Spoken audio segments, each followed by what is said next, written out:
So guys, today we are going to discuss about introduction to DBMS. Okay.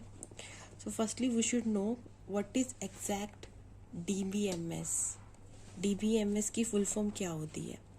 So it's a data base management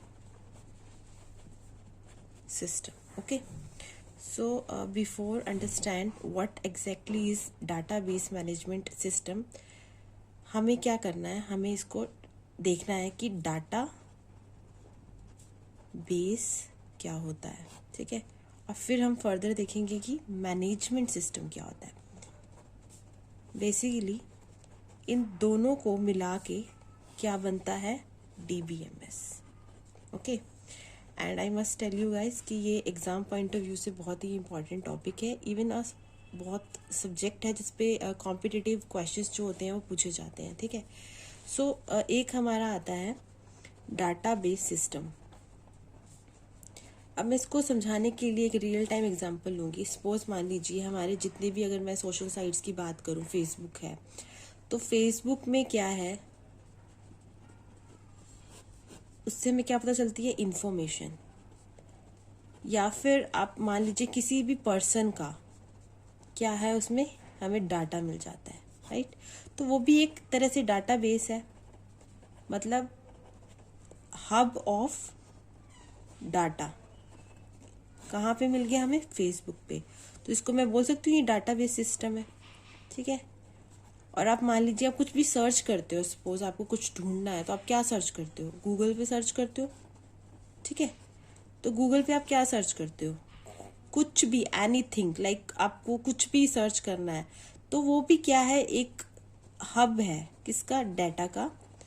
और फिर हमारे keywords के जरिए क्या होता है, हमें पता चल जाता है कि हमें गूगल से क्या चाहिए. ठीक है, अच्छा, और इजी बनाने के लिए एक एग्जांपल लेते हैं. सपोज इंडियन रेलवे में जो पैसेंजर्स का डाटा होता है, हमारी टिकट हम देखते हैं ऑनलाइन, अगर हम चेक करते हैं तो ऑनलाइन टिकट में हम क्या करते हैं, IRCTC पे जाते हैं. IRCTC पे जाके हम क्या करते हैं, वहाँ पर हम पहले लॉगिन करते हैं.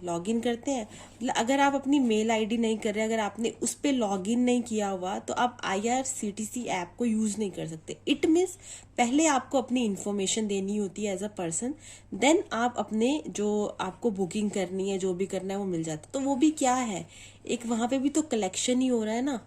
किसका कलेक्शन हो रहा है, डाटा का. डाटा क्या है, बेसिकली किसी भी चीज़ की इंफॉर्मेशन.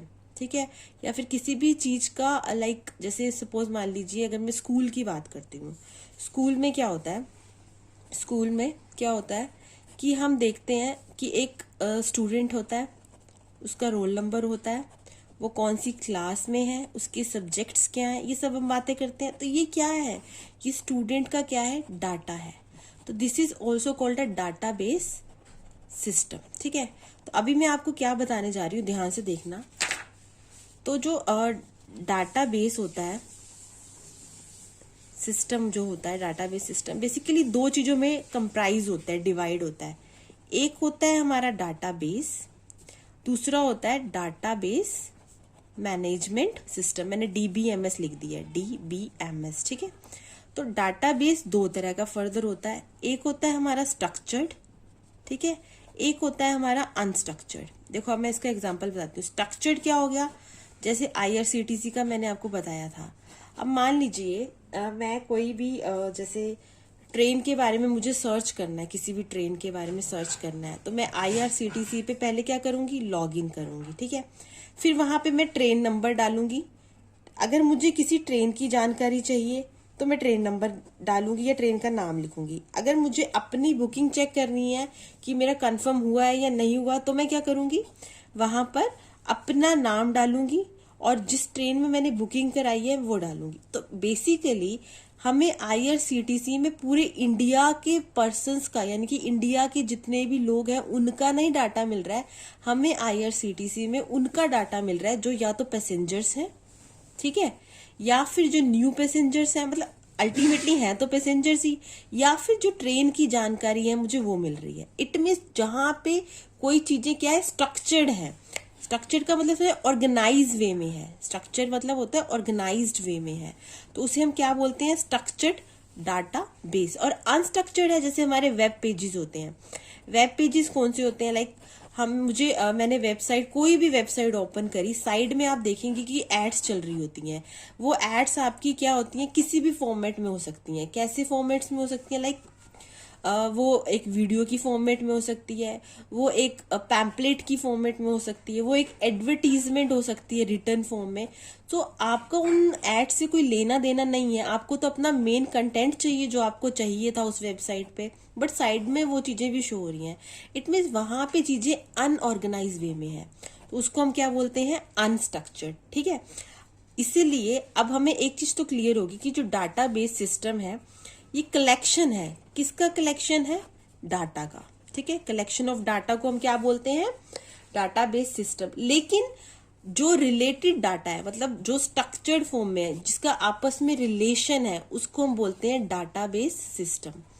और उस डाटाबेस को जो मैनेज करता है उसको हम क्या बोलते हैं, डाटाबेस मैनेजमेंट सिस्टम। ठीक है, अब डाटाबेस मैनेजमेंट सिस्टम के ऊपर आते हैं फर्दर। डाटाबेस मैनेजमेंट सिस्टम क्या होता है? सो डाटाबेस मैनेजमेंट सिस्टम होता है बेसिकली, डाटाबेस मैनेजमेंट सिस्टम होता है, जैसे मान लीजिए जो कलेक्शंस ऑफ ऑपरेशन कह सकते हैं। ऑपरेशंस कौन से होते हैं, हमने पढ़ा था डाटाबेस क्या था, मतलब डीबी मतलब क्या था, डाटाबेस। ये था हमारा कलेक्शन ऑफ रिलेटेड डाटा। ठीक है, यही था, आपको कॉन्सेप्ट क्लियर होना चाहिए। अब लेकिन इसी डाटा को सपोज मान लीजिए मैंने एक सुपरमार्केट से क्या की, शॉपिंग करी। ठीक है, और आपको पता है जब भी हम किसी ब्रांड पे जाते हैं, सपोज आप किसी भी एडिडास पे गए, नाइकी पे गए, रेड टेप पे गए, तो आप जब वहां पे बिलिंग करते हैं तो आपसे वो आपका फोन नंबर और आपकी मेल आईडी पूछते हैं। आपकी रियल टाइम एग्जांपल से मैं इसको रिलेट कर रही हूँ। तो वो क्यों पूछा जाता है, ताकि आपका डाटा उनके पास आ जाए। नेक्स्ट टाइम जब कोई ऑफर है या नेक्स्ट टाइम जब कुछ भी लाइक ऐसा कुछ न्यू मार्केट में वो लेके आ रहे हैं, तो वो आप तक डायरेक्ट पहुंचा सके through your phone number and your email ID. ठीक है, उनसे ये फायदा। तो उनके पास क्या चला गया, आपका डाटा चला गया, मतलब आपका फोन नंबर चला गया, आपका नाम चला गया, आपकी ईमेल आईडी चली गई। तो इससे उनको ये कंफर्म हो गया कि जो भी हमने शॉपिंग करी है, एक तो उनको वो पता चल गया कि हमने शॉपिंग किस चीज की करी है, दूसरा उनको आपका फोन नंबर चला गया, तो मतलब उनके पास कलेक्शन होता गया डाटा का। ऐसे हमारी तरह कितने कस्टमर्स वहां गए होंगे, वहां पे खरीदारी करी होगी। अब सपोज मान लीजिए नेक्स्ट टाइम मैं फिर से वहां विजिट करती हूँ, तो जैसे ही वो मेरा फोन नंबर अगेन ऐड करेंगे तो उनको पता चल जाएगा कि ये जो कस्टमर है ये पहले भी हमारे यहाँ से शॉपिंग कर चुका है। ठीक है, तो उन्होंने क्या करना है, नेक्स्ट टाइम की कोई स्कीम है कि हमारे जो पहले वाले कस्टमर है हम उनको वो स्कीम देंगे। तो अगर अब उसके अंदर ऐड करेंगे वो कि एक आइटम और खरीदी गई है, तो उन्होंने ऐड कर दी।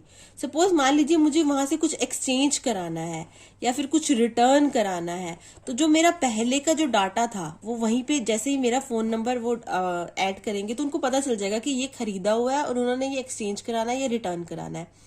तो मतलब एक ही डाटा के अंदर जब एडिशन हो रहा है, ठीक है, जब सब्ट्रैक्शन हो रहा है, मतलब इंसर्शन, एडिशन को इंसर्शन बोल सकती हूँ, ठीक है, और सब्ट्रैक्शन को डिलीशन बोल सकती हूँ, नो डाउट। ठीक है, टेक्निकल फॉर्म में।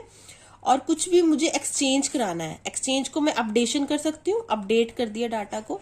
तो जब ये ऑपरेशंस हो रहे हैं, मतलब जब ये ऑपरेशंस हो रहे हैं किसी सिस्टम में, तो हम उसको क्या बोलते हैं, डाटा बेस मैनेजमेंट सिस्टम।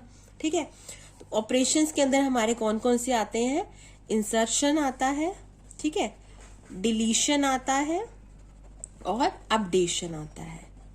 और इसको टेक्निकल फॉर्म में हम क्या सिस्टम, जैसे मान लीजिए अगर हम मोबाइल यूज कर रहे हैं तो उसमें जो हम जो वर्जन यूज करते हैं वो एंड्रॉयड स्मार्ट फोन में यूज करते हैं। ठीक है, इसी तरह से डीबीएमएस भी एक सिस्टम है, मैनेजमेंट सिस्टम है, जो लाइक इसके एग्जांपल्स हैं।